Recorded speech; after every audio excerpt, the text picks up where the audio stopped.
Hello विद्यार्थी मित्रों केम छे बधाने मजामां। तो छेल्ले आपणे जोयुं के वनस्पति श्वसन करे छे, वनस्पति श्वासोश्वास पण करे छे, ऑक्सिजन पण લે છે અને પોતાના કોષ બનાવેલા ખોરાકનું વિઘટન કરે છે। એમાં ખાસ કરીને ખોરાક તરીકે મેં તમને ગયા લેક્ચરમાં કીધું હતું કે ગ્લુકોઝ જે છે એ મુખ્ય ખોરાકના ઘટક તરીકે હોય છે અને આ ગ્લુકોઝનું વિઘટન કરવાની જે પ્રક્રિયા છે જેને કહેવાય ગ્લાયકોલિસિસ। બરાબર, ગ્લાયકો એટલે ગ્લુકોઝ अथवा तो शर्करा અને લિસિસ એટલે તોડવું। ગ્લુકોઝના તોડવાની જે કોઈ ઘટના છે તો ગ્લુકોઝનું વિઘટન કરવાની ઘટનાને ગ્લાયકોલિસિસ અથવા ગ્લુકોઝના તૂટવાની ઘટના કહેવાય। બરાબર છે। હવે આ ગ્લાયકોલિસિસની શોધ ત્રણ વૈજ્ઞાનિકોએ કરી હતી, એમ્બેડેડ, મેયરહોફ અને પરસાને। બરાબર છે। આ ત્રણ વૈજ્ઞાનિકોએ કે જેમણે આ ગ્લુકોઝના વિઘટનની પ્રક્રિયા જે એકમાત્ર એવી પ્રક્રિયા છે કે જે કોષરસમાં થાય છે। તો કોષરસમાં થતી હોવાથી એ બેક્ટેરિયામાં પણ થાય, એ પ્રાણીમાં પણ થાય અને એ વનસ્પતિમાં પણ થાય।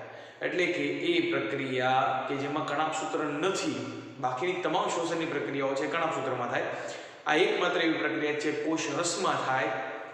અને એટલે આ પ્રક્રિયા જે છે એ અજારક શોષણ કરતા બેક્ટેરિયા હોય તોય ભલે અને જારક શોષણ કરતા બેક્ટેરિયા હોય તોય ભલે, બંનેની અંદર આ પ્રક્રિયા થાય છે। બરાબર છે। તો જારક શોષણ કરતા હોય કે અજારક શોષણ કરતા હોય, આ પ્રક્રિયામાં ક્યાંય ઓક્સિજનની જરૂર પડતી નથી, એટલે આ પ્રક્રિયા જે છે એને અજારક તબક્કો પણ કહેવાય। કારણ કે આ પ્રક્રિયામાં ક્યાંય ઓક્સિજનની જરૂર પડતી નથી। અજારક શોષણ કરતા બેક્ટેરિયા, જારક શોષણ કરતા બેક્ટેરિયા, વનસ્પતિ કોષ અને પ્રાણી કોષ આ દરેકની અંદર આ પ્રક્રિયા જે છે એ જોવા મળે છે। બરોબર। તો હવે આપણે આ પ્રક્રિયાનો વિગતે અભ્યાસ કરીએ। આને ઈએમટી પથ પણ કહેવાય છે। કેમ તો કે એમ્બેડેડ, મેયરહોફ, પરસાને માર્ગ અથવા તો પથ માર્ગમાં, તો ઈએમપી પથ અથવા તો ગ્લાયકોલિસિસ। બરોબર છે। ગ્લાયકોલિસિસમાં ગ્લુકોઝનો એક અણુ છે એ આખા આ 10 પ્રક્રિયાઓ છે અહીંથી શરૂ કરીને અહીંયા પૂરી થાય છે અને છેલ્લે મળે છે પાયરુવિક એસિડ।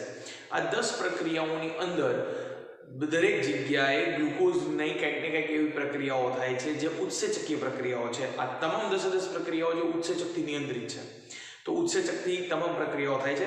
કઈ પ્રક્રિયા થાય છે એ સૌથી પહેલા આપણે જોઈએ। તો કોષરસમાં જ્યારે ગ્લુકોઝ આવી જાય છે ત્યારે સૌથી પહેલા કોષરસમાં ગ્લુકોઝ સાથે શું થાય છે તો કે કોષરસમાં હાજર ઉત્સેચક જેનું નામ છે હેક્ઝોકાઇનેઝ। કોષરસમાં હાજર ઉત્સેચક છે જે ગ્લુકોઝનું ફોસ્ફોરાયલેશન કરે છે, તમે કહો છો ફોસ્ફોરીકરણ કરે છે। ઉત્સેચક છે હેક્ઝોકાઇનેઝ, જે મેં અંગ્રેજી લખેલો છે હેક્ઝોકાઇનેઝ। તો આ હેક્ઝોકાઇનેઝ ઉત્સેચકની હાજરીમાં એટીપી એડિનોસાઇન ટ્રાઇફોસ્ફેટ, તો આ ત્રણ ફોસ્ફેટ પૈકીનો એક ફોસ્ફેટ છે એ ટ્રાન્સફર થાય છે ફ્રોમ એટીપી ટુ ગ્લુકોઝ। એટલે એટીપી માંથી ગ્લુકોઝમાં આ ફોસ્ફેટ આવે છે અને ગ્લુકોઝ તમને ખબર છે કે 6 કાર્બન વાળી શર્કરા છે કે જેની અંદર 6 કાર્બન અણુ છે, પરમાણુ છે, 6 કાર્બન પરમાણુ। તો 6 ની અંદર સૌથી છેલ્લો ગ્લુકોઝ છેલ્લો કાર્બન છે 6થા નંબરનો, એની સાથે આ ફોસ્ફેટ જોડાય છે। એટીપી માંથી એક ફોસ્ફેટ નીકળી અને એ આવે છે ગ્લુકોઝ સાથે જોડાય છે 6થા નંબરના કાર્બન સાથે, એટલે એને કહેવાય છે ગ્લુકોઝ 6 ફોસ્ફેટ। જેમાં એક એટીપી વપરાઈ જાય છે। એટીપી તમને ખબર છે ઊર્જા આપણે આપે છે, તો અહીંયા તમે ઊર્જા વાપરો છો, ઊર્જા મેળવવાના માર્ગમાં આ વસ્તુ યાદ રાખજો કે તમારે આ માર્ગ શું કામ અપનાવો છો કે તમે ઊર્જા મેળવી શકો ગ્લુકોઝનું વિઘટન કરીને। આ જ આપણો ટાર્ગેટ છે, તો એમાં પહેલા ઊર્જા વાપરવી પડે છે। તો અહીંયા એટીપી એક વપરાય છે, એક અણુ એટીપી નો એનો એડીપી બને છે, એડિનોસાઇન ડાયફોસ્ફેટ, ટ્રાયમાંથી ડાય થઈ ગયું, એક ફોસ્ફેટ ગ્લુકોઝ સાથે જોડાઈ ગયું અને બન્યો ગ્લુકોઝ 6 ફોસ્ફેટ। 6 ફોસ્ફેટ કેમ અગાઉ કીધું એમ 6થા કાર્બન સાથે જોડાયેલો હોવાથી 6 ફોસ્ફેટ। વળી પાછો આગળ ચાલો તો ગ્લુકોઝનો સમઘટક અથવા તો આઇસોમર જેને કહેવાય, બરોબર, એ આઇસોમર જે છે એ છે ફ્રુક્ટોઝ। તો અહીંયા આઇસોમરેઝ ઉત્સેચક, ગુજરાતીમાં ઇંગ્લિશમાં લખી નાખ્યું છે આઇસોમરેઝ ઉત્સેચક છે જે ગ્લુકોઝનું ફ્રુક્ટોઝમાં રૂપાંતરણ કરે છે। એટલે કે આઇસોમરેઝ ઉત્સેચકની હાજરીમાં આ ગ્લુકોઝ 6 ફોસ્ફેટમાંથી ફ્રુક્ટોઝ 6 ફોસ્ફેટ બને છે, જેમાં કોઈ જ ઊર્જા વપરાતી નથી, માત્ર અણુઓમાં ફેરફાર થાય છે। તો ગ્લુકોઝ 6 ફોસ્ફેટમાંથી બને છે ફ્રુક્ટોઝ 6 ફોસ્ફેટ। સેમ વસ્તુ છે, બરાબર। અને ફ્રુક્ટોઝ 6 ફોસ્ફેટમાં વળી પાછો એક ફોસ્ફેટ ઉમેરાય છે. ક્યાંથી? જ્યારે ફોસ્ફેટ ઉમેરવાનો હોય ત્યારે ક્યાંથી આવે છે? તો કે એટીપીમાંથી એક ફોસ્ફેટ ઉમેરાય છે ફ્રુક્ટોઝ 6 ફોસ્ફેટના અણુ સાથે, પણ હવે પહેલા નંબરના કાર્બન સાથે જોડાશે. બરાબર છે? તો પહેલા નંબરના કાર્બન સાથે જોડાઈ બનાવશે ફ્રુક્ટોઝ 1,6 bis ફોસ્ફેટ, તો ફ્રુક્ટોઝ 1,6 બાયફોસ્ફેટ. એટીપી વપરાય અને શું બને છે? ADP, adenosine diphosphate. એટલે એક ફોસ્ફેટ જે એટીપીમાં હતો એ 3 ફોસ્ફેટ પૈકીનો એક ફોસ્ફેટ આવી ગયો ફ્રુક્ટોઝ 6 ફોસ્ફેટ સાથે અને પહેલા નંબરના કાર્બન સાથે જોડાઈ ફ્રુક્ટોઝ 1,6 bis ફોસ્ફેટ અથવા ફ્રુક્ટોઝ 1,6 બાયફોસ્ફેટ બન્યો. બરોબર છે? હવે શેમાં ગ્લુકોઝ શું કોષમાં રેડીમેડ હતો? પહેલો પ્રશ્ન. તો કે હા સાહેબ, જનરલી ગ્લુકોઝ કોષમાં હોય, ન હોય તો શર્કરા સ્વરૂપે હોય, તો ગ્લાયકોજન સ્વરૂપે હોય, કાં તો સુક્રોઝ સ્વરૂપે હોય. તો ગ્લાયકોજન સ્વરૂપે હોય તો ગ્લાયકોજનમાંથી પહેલા તમારે એને ગ્લુકોઝમાં ફેરવવો પડે. એટલે પહેલા એના ટુકડા કરવા પડે ગ્લાયકોજનના, જેમાં 2 ડાયસેકેરાઇડ બને છે સુક્રોઝ. સુક્રોઝનું વળી પાછું વિઘટન કરવું પડે. સુક્રોઝ ફ્રુક્ટોઝ અને ગ્લુકોઝથી બને છે. તો એનું વિઘટન કરવું ઇન્વર્ટેડ ઉત્સેચકથી, ત્યારે તમને ગ્લુકોઝ અને ફ્રુક્ટોઝ મળે. તો ફ્રુક્ટોઝ માટે પણ આ સેમ માર્ગ છે, ગ્લુકોઝ માટે પણ સેમ માર્ગ છે, કારણ કે બંને એકબીજાના સમઘટકો છે, આઇસોમર છે. બરોબર છે? તો છેલ્લે બને છે ફ્રુક્ટોઝ 1,6 bis ફોસ્ફેટ અથવા બાયફોસ્ફેટ. 2 ફોસ્ફેટ ઘટકો છે PO4-3, એક પહેલા કાર્બન સાથે, એક છેલ્લા કાર્બન સાથે, એટલે કે પહેલો અને છઠ્ઠો. That's why it's called 1,6 biphosphate or 1,6 bis phosphate. Clear? હવેની જે પ્રક્રિયા છે, અત્યાર સુધી તમે એક ગ્લુકોઝનો ઘટક જે નાનો હતો એ ધીરે ધીરે મોટો થયો. ઇનડાયરેક્ટલી તમે કહેજો કાર્બન નંબર નથી વધતા પણ ફોસ્ફેટ ઉમેરાય છે. તો આ પણ 6 કાર્બન વાળો ઘટક છે. કાર્બન નંબરમાં કોઈ ફેરફાર થતો નથી, માત્ર ફોસ્ફેટ ઉમેરે છે. અત્યાર સુધી ઉમેરો થતો અણુમાં. હવે અણુનું વિખંડન થાય છે, તો વિભાજન થાય છે. તો સામાન્ય રીતે સરખા ભાગે વહેંચવાનું. તો પહેલા છે 6 કાર્બન વાળી શર્કરા, તો એને વચ્ચે તોડો તો 3 કાર્બન વાળી 2 શર્કરા બને. 3 કાર્બન વાળા 2 અણુ. અને ફોસ્ફેટ કેટલા છે? 2. એક પહેલે બાજુ તૂટે છે, એક છેલ્લે બાજુ તૂટે, તો 2 પાસે એક ફોસ્ફેટ પણ આવે અને 2 પાસે 3 કાર્બન આવે. તો આ 3 કાર્બન વાળી શર્કરાઓ 2 બને છે. એક શર્કરાનું નામ છે dihydroxy acetone phosphate. Dihydroxy acetone phosphate, ADHAP, dihydroxy H acetone AP phosphate, dihydroxy acetone phosphate DHAP. બરોબર? DHAP બને છે. ડાયહાઇડ્રોક્સી એસિટોન છે એ 3 કાર્બન વાળી શર્કરા છે, જેની સાથે એક ફોસ્ફેટ જોડાય એટલે બનાવે ડાયહાઇડ્રોક્સી એસિટોન ફોસ્ફેટ. અને બીજો ઘટક જે 3 કાર્બન વાળી શર્કરા બને છે એ છે ફોસ્ફોગ્લિસરાલ્ડિહાઇડ. ફોસ્ફોગ્લિસરાલ્ડિહાઇડ. બરાબર છે? જે કેટલા કાર્બન વાળી શર્કરા છે? 3 કાર્બન વાળી શર્કરા ગ્લિસરાલ્ડિહાઇડ, એની હારે ફોસ્ફેટ જોડાયેલો છે એટલે ફોસ્ફોગ્લિસરાલ્ડિહાઇડ. 3 કાર્બન વાળી શર્કરા છે ગ્લિસરાલ્ડિહાઇડ, એની હારે ફોસ્ફેટ જોડાય એટલે ફોસ્ફોગ્લિસરાલ્ડિહાઇડ. ટૂંકમાં આ અણુ જે અહીંયા સુધી મોટો બન્યો હતો, મીન્સ ઉમેરાનો થયો હતો, હવે એમાં વિઘટન થયું અને બન્યા 2-3 કાર્બન વાળી શર્કરા અને બંને સાથે એક phosphate. Dihydroxy acetone plus phosphate એટલે ડાયહાઇડ્રોક્સી એસિટોન ફોસ્ફેટ, અને ગ્લિસરાલ્ડિહાઇડ સાથે એક ફોસ્ફેટ એટલે ફોસ્ફોગ્લિસરાલ્ડિહાઇડ. હવે આ બંને પાછા એકબીજાના સમઘટકો છે એટલે DHAP નું રૂપાંતરણ PgAl ફોસ્ફોગ્લિસરાલ્ડિહાઇડ PgAl માં થઈ શકે. તો આનું રૂપાંતરણ, ધાપનું રૂપાંતરણ, DHAP નું રૂપાંતરણ થશે PgAl માં, એટલે ધાપનું રૂપાંતરણ થશે PgAl માં. PgAl ના કેટલા અણુ બની જશે? 2. ધાપનું રૂપાંતરણ આમાં થતું હોવાથી PgAl ના 2 અણુ બનશે. તો મેં અહીંયા લખ્યા છે. બરોબર? તો PgAl ના 2 અણુ બન્યા. જોઈ શકો છો તમે. PgAl ના 2 મેં ગુણ્યા 2 કરી લખ્યું છે. તો PgAl ના 2 અણુ બને છે. બરોબર? હવેની પ્રક્રિયાઓ છે એ ઊર્જા મેળવવાની પ્રક્રિયા છે.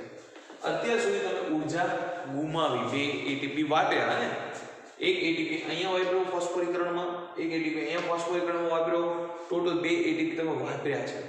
હવે તમારો મેળવવાનો વારો આવ્યો છે. તમે કઈ વસ્તુ મેળવો છો? તો કોઈ પણ પ્રક્રિયાને ચયાપચય પ્રક્રિયા કહેવાય. ચય પ્રક્રિયાઓ એટલે સંશ્લેષણાત્મક પ્રક્રિયાઓ મેં સમજાવ્યું, અને અપચય પ્રક્રિયાઓ એટલે વિઘટનાત્મક પ્રક્રિયાઓ. તો ચય પ્રક્રિયા અને અપચય પ્રક્રિયા જે છે એ બંને છે. બરોબર? તો ચય ક્રિયાઓ સંશ્લેષણાત્મક પ્રક્રિયાઓ કહેવાય. અત્યાર સુધી સંશ્લેષણ થયું. અહીંથી અહીંયા સુધી એક ફોસ્ફેટ ઉમેરાઈને આ ચય ક્રિયા થઈ અને અહીંથી જે ચાલશે એ અપચય ક્રિયા થશે એટલે અહીંથી વિઘટન ચાલુ થઈ ગયું છે એટલે વિઘટનાત્મક પ્રક્રિયાઓ ચાલુ થઈ પણ આ વિઘટનાત્મક પ્રક્રિયા અપચય પ્રક્રિયાની અંદર તમને ઊર્જા મળે છે જોઈએ તો ફોસ્ફોગ્લિસરાલ્ડિહાઇડ એટલે 3 કાર્બન ને 1 ફોસ્ફેટ એવો અણુ છે એના 2 અણુ છે એકની 2 અણુ હવે એમાં શું થાય છે તો કે એમાંથી રેડોક્સ પ્રક્રિયા થાય અને હાઇડ્રોજન આયન સ્વરૂપે 2H+ છૂટા પડે 2 હાઇડ્રોજન આયન છૂટા પડે છે એટલે આલ્ડીહાઇડનું રૂપાંતરણ એસિડમાં થઈ જશે એટલે ફોસ્ફોગ્લિસરાલ્ડિહાઇડ હતું એની બદલે બની જશે ફોસ્ફોગ્લિસરેટ અથવા ફોસ્ફોગ્લિસરિક એસિડ તમે એસિડ નથી લખતા તો એટ પ્રત્યય લગાડે તો ફોસ્ફોગ્લિસરાલ્ડિહાઇડનું રૂપાંતરણ થશે ફોસ્ફોગ્લિસરેટમાં 2 હાઇડ્રોજન દૂર થશે હવે તમે 13મું ચેપ્ટર હમણાં ભણીને આવ્યા છો કે હાઇડ્રોજન દૂર થાય તો એને હાઇડ્રોજન ગ્રાહી પદાર્થ કોણ છે NAD+ તો અહીંયા જે છે એ NAD ઘણા કોષરસમાં છે NAD+ એ NADH+H+ અથવા યુ કેન સે NADH2 બનાવે છે બરાબર તો અહીંયા NADH2 બનશે નિકોટિનામાઇડ એડેનાઇન ડાયન્યુક્લિયોટાઇડ એની સાથે હાઇડ્રોજન અણુ જોડાઈ જશે NADH2 બનશે સાથે સાથે આ રેડોક્સ પ્રક્રિયામાંથી 2H+ દૂર થયા એટલે આલ્ડીહાઇડ બની ગયું એસિડ પણ બીજું એક પ્રક્રિયા એ થાય છે કે અહીંયા 2 અકાર્બનિક ફોસ્ફેટ જે ADP માંથી નથી ઉમેરાતા ATP માંથી નથી ઉમેરાતા એ અકાર્બનિક ફોસ્ફેટ છે H3PO4 સ્વરૂપે એ એસિડમાં ઉમેરાય છે H3PO4 સ્વરૂપે 2 અકાર્બનિક ફોસ્ફેટ ઉમેરાય છે જેના કારણે ફોસ્ફોગ્લિસરાલ્ડિહાઇડ ફોસ્ફોગ્લિસરેટ બનવો જોઈએ એની બદલે 2 હજી એક ફોસ્ફેટ ઉમેરાણો એક અણુ માટે એક ફોસ્ફેટ તો 2 અણુ માટે 2 ફોસ્ફેટ ઉમેરાણા તો એક અણુ બનશે એક ફોસ્ફેટ તો ઓલરેડી બીજો ફોસ્ફેટ આવ્યો એટલે પહેલા કાર્બન ઉપર ફોસ્ફેટ આવ્યો ત્રીજા કાર્બન ઉપર ફોસ્ફેટ ઓલરેડી હતો તો હવે બની જશે 1,3 bis ફોસ્ફેટ અથવા 1,3 બાય ફોસ્ફોગ્લિસરેટ 1,3 બાય ફોસ્ફોગ્લિસરેટ અને કેટલા અણુ છે એના 2 અણુ બરોબર 1,3 bis ફોસ્ફેટ or 1,3 બાય ફોસ્ફોગ્લિસરેટ બરોબર હવે શું થશે તો કે આ 2 ફોસ્ફેટમાંથી એક ફોસ્ફેટ છે દૂર થઈ જશે જે પહેલા કાર્બન ઉપર છે તો જે પહેલા કાર્બન ઉપર ફોસ્ફેટ હતો એ ફોસ્ફેટ હવે દૂર થઈ જશે અને એક અણુમાંથી એક ફોસ્ફેટ દૂર થાય તો બીજા અણુમાંથી બીજો ફોસ્ફેટ દૂર થાય હવે તમે ફોસ્ફેટ લીધો તો ક્યાંથી ATP માંથી તો ફોસ્ફેટ દૂર થાય ત્યારે હવે ફોસ્ફેટ લેશે કોણ ATP એટલે અહીંયા જે દ્વિફોસ્ફોરીકરણ તો કેન સે ડીફોસ્ફોરાઇલેશન થાય તો ફોસ્ફેટ દૂર થાય તો એ સ્વીકારે છે ADP ડાયફોસ્ફેટ સ્વીકારીને ટ્રાયફોસ્ફેટ બને હવે ATP ઊર્જા બને છે એટલે ATP સ્વરૂપે ઊર્જાનો સંચિત થાય છે એટલે એક અણુમાંથી એક તો 2 અણુમાંથી 2 એટલે કે 2 ADP માંથી 2 ATP નું નિર્માણ થાય બરોબર છે પછી બને 3 ફોસ્ફોગ્લિસરેટ પહેલા કાર્બન ઉપર જે ફોસ્ફેટ જતો રહે આ ત્રીજા કાર્બન ઉપર જે ફોસ્ફેટ છે એ આવી જાય વચ્ચેના કાર્બન ઉપર એનું કારણ હું તમને કહું કારણ કે ઇનોલ પાયરુવેટ બનાવવાનો છે એટલે એને પાણી દૂર કરવાનું છે એટલે ત્રીજા કાર્બન ઉપર જે ફોસ્ફેટ છે આવી જશે બીજા કાર્બન ઉપર ટ્રાન્સફર ઓફ ફોસ્ફેટનું ટ્રાન્સફર થાય ત્રીજામાંથી બીજા કાર્બન ઉપર અને બને 2 ફોસ્ફોગ્લિસરેટ ત્રીજા 3 ફોસ્ફોગ્લિસરેટમાંથી 2 ફોસ્ફોગ્લિસરેટ કાર્બનનું સ્થાન ફેર્યું ફોસ્ફેટનું સ્થાન ફેર્યું ત્રીજા કાર્બનથી બીજા કાર્બન ઉપર હવે 2 ફોસ્ફોગ્લિસરેટ છે એમાંથી પાણીનો અણુ દૂર થાય અને બને ફોસ્ફોઇનોલ પાયરુવિક એસિડ અથવા ફોસ્ફોઇનોલ પાયરુવેટ બરોબર ફોસ્ફોઇનોલ પાયરુવિક એસિડ તો ફોસ્ફોઇનોલ પાયરુવેટ વળી એક ફોસ્ફેટ દૂર થાય એક જ હતો હવે એક જ ફોસ્ફેટ છે એક અણુમાંથી તો 2 અણુમાંથી 2 ફોસ્ફેટ દૂર થાય વળી પાછા 2 ATP બને બરોબર છે તો 2 ATP બને અને ફોસ્ફોઇનોલ પાયરુવેટમાંથી ફોસ્ફેટ દૂર થાય એટલે બને પાયરુવિક એસિડ 3 કાર્બન વાળા 2 પાયરુવિક એસિડ બને તો આ થઈ કમ્પ્લીટ 10 પ્રક્રિયાઓ જે શરૂ થાય છે ગ્લુકોઝ થી અને પૂરી થાય છે 2 પાયરુવિક એસિડના અણુથી એટલે ગ્લાયકોલિસિસના અંતે 2 પાયરુવિક એસિડના અણુ કોષ રસમાં મુક્ત થશે કમ્પ્લીટ પ્રક્રિયાઓમાંથી હવે આ પાયરુવિક એસિડનું શું થાય એના 3 માર્ગો છે કે પાયરુવિક એસિડ બની ગયો ગ્લાયકોલિસિસના અંતે પછી શું થાય એનું તો કે 3 વસ્તુ થાય એક કાં તો એનું આલ્કોહોલિક આચરણ થાય જે આપણે નેક્સ્ટ લેક્ચરમાં જોવાનું છે કાં તો એનું લેક્ટિક એસિડ આચરણ થાય બે ઓપ્શન ત્રીજો ઓપ્શન એ જાય કણાભ સૂત્રમાં અને એનું થાય ઓક્સિજનની હાજરીમાં વિઘટન, જે યુકેરિયોટિક કોષોમાં અથવા તો ઘણા સૂત્ર ધરાવતા કોષોમાં જે ચારક શોષણ કરે છે એમાં થાય અને ક્રેબ્સ સાયકલ ફરે, જેથી તમને વધુ ઉર્જા મુક્ત થાય અથવા તો એટીપી કેવી રીતે મળે એની આગળ પ્રક્રિયા આપણે કરવાની. તો આ આખી પ્રક્રિયા ગ્લાયકોલિસિસ થઈ, બરોબર છે. કુલ ગ્લાયકોલિસિસનો લેખાજોખા કરો તો 2 એટીપી વપરાય છે, 4 એટીપી મળે છે અને એ 2 NADH2 મળે છે. એટલે સરળ બાદબાકી 4 એટીપી મળે, 2 એટીપી વપરાય તો વધે 2 એટીપી. એટલે કુલ ગ્રોસ ટોટલ મારો તો 2 એટીપી મળે અને 2 NADH2 મળે, બરોબર છે. તો આ થયું ગ્લાયકોલિસિસ. નેક્સ્ટ લેક્ચરમાં આપણે આથમણ જોશું કે પાયરુવેટ એસિડનું શું થાય છે કોષરસમાં, કોષરસમાં એના વિશે ચર્ચા કરશું નેક્સ્ટ લેક્ચરમાં. ઓકે, અહીં સુધી રાખું છું. બાય.